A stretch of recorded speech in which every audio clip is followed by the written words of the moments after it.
Well, hello there! In this video I will show you how I made Freikugel from Fire Emblem 3 Houses. Let's get crafty! This will be basically 15 minutes of a lot of cutting, sanding and gluing foam. I start out with referencing. Looking at Hilda's axe, it's approximately the same height as her. Since it's so large, I decided to make it collapsible into 3 parts for easier transportation. I opened the reference photo in Photoshop to draw out the outlines. But first, let's have some puppy kisses. I then printed out the size. Puppy for scale. I cut out several layers of foam to build up the shape. Next, I sketch out guidelines.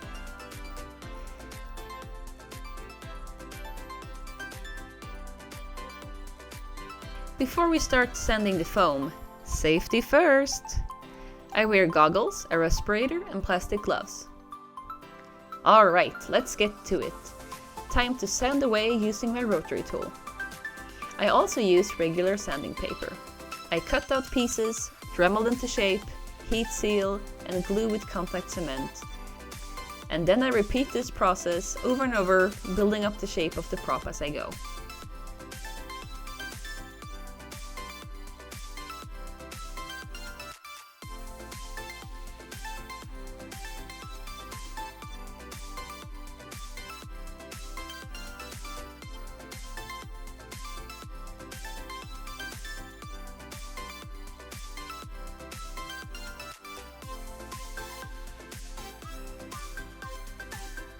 I really enjoy this process. It's been a while since I sat down and built something bigger, so this was a fun challenge.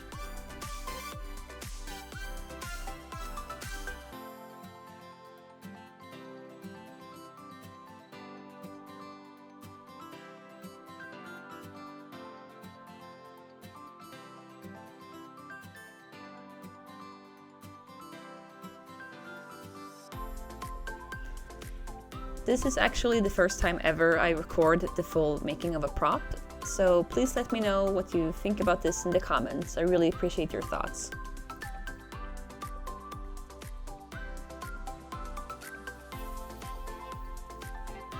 Here I'm adding some bony looking parts. I really don't know what to call them, but they look a bit like creepy fingers, I think.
So here I realize I should have cut a hole for the rod before I glued it together, but oh well, I guess I'll just cut it open and do it now.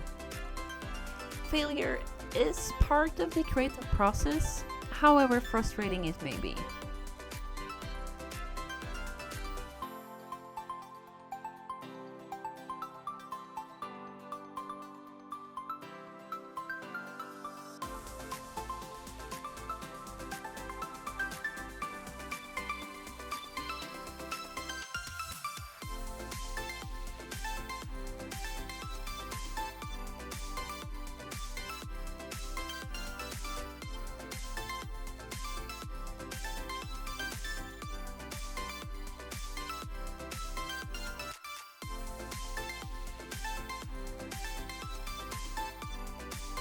Here I am using my Dremel to engrave veins, bone structure and some battle damage into the foam.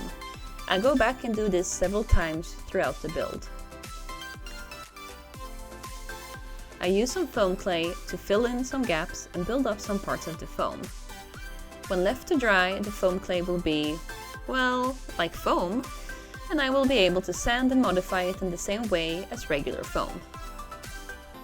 For the handle, I cut out some strips of foam and yet again sand it down with my Dremel rotary tool to shape it.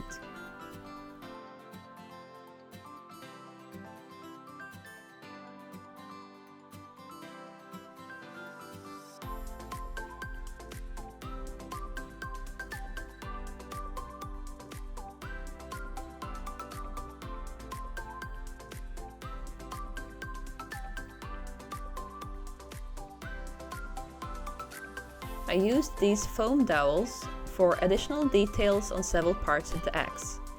They come in several different shapes and sizes and are very handy to use. Here I'm sanding down the excess foam clay.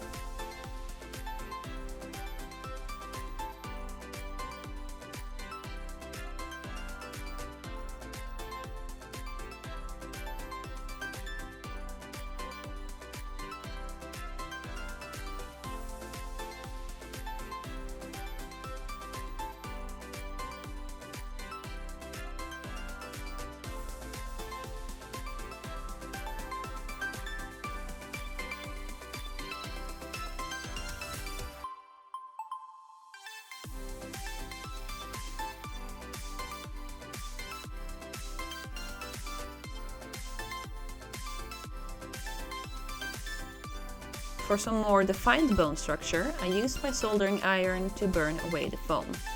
I'm doing this standing in the windowsill to keep fumes at the minimum. For the Crest Stone Gem, I decided to use a clear Christmas bauble, cut to size and painted with red paint on the inside.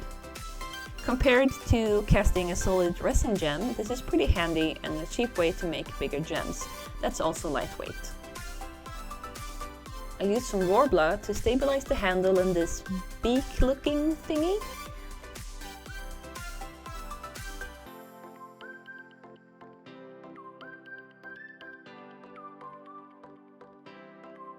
To smoothen out the Warbler edges, I used this mini iron.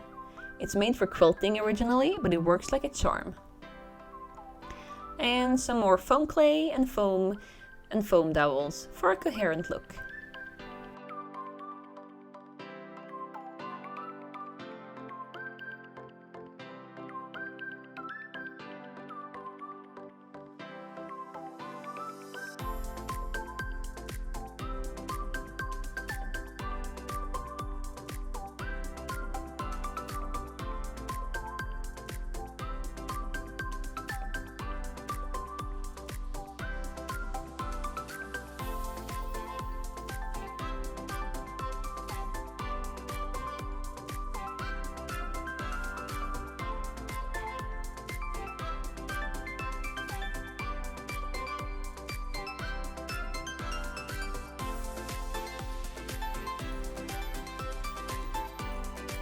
The studs on the axe are some wooden button thingies I got at the craft store.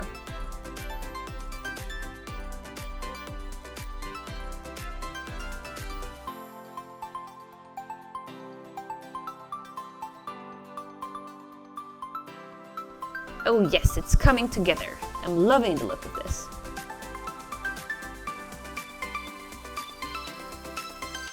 Now, let's make some wormy thingies that goes around the crest stone.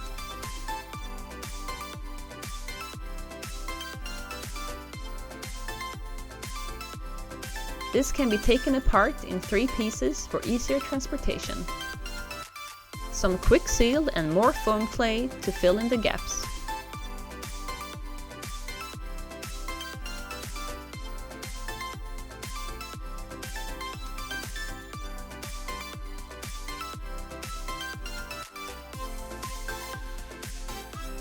Time for priming. I use wood glue for the inner parts and then plasti dip on the outer parts.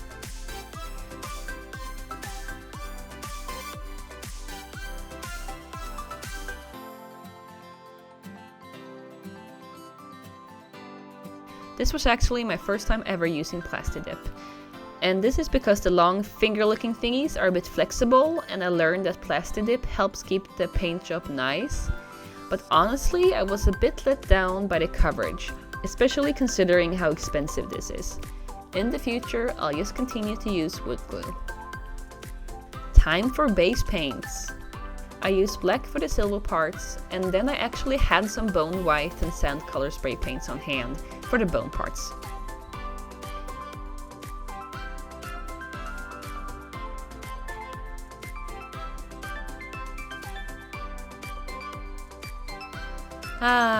Taking off the masking tape is so satisfying. There were a few parts that didn't fully get covered, so I started out with painting them to match the base paints.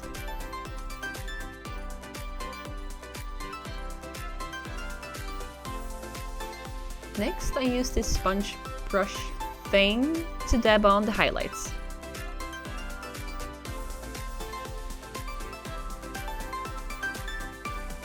And then I go in with this sturdy sand brown color to paint in the crevices of the bones.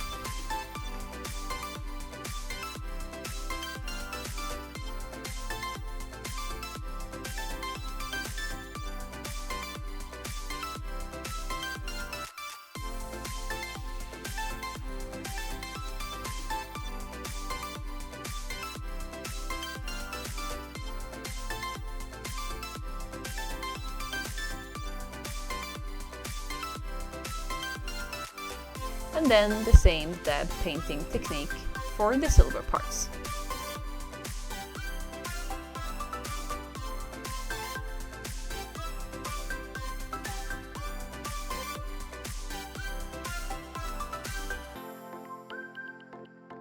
Now it's time to seal the deal and use a semi-gloss varnish for the metal parts and a matte varnish for the bone.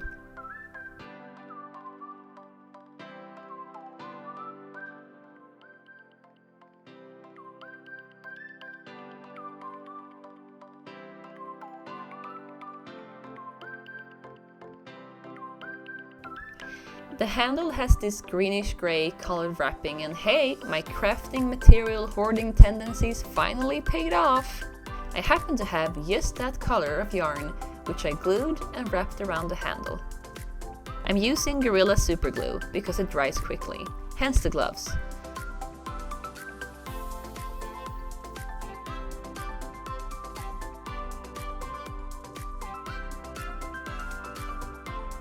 Lastly, a few finishing touch-ups on the paint job around the crest stone.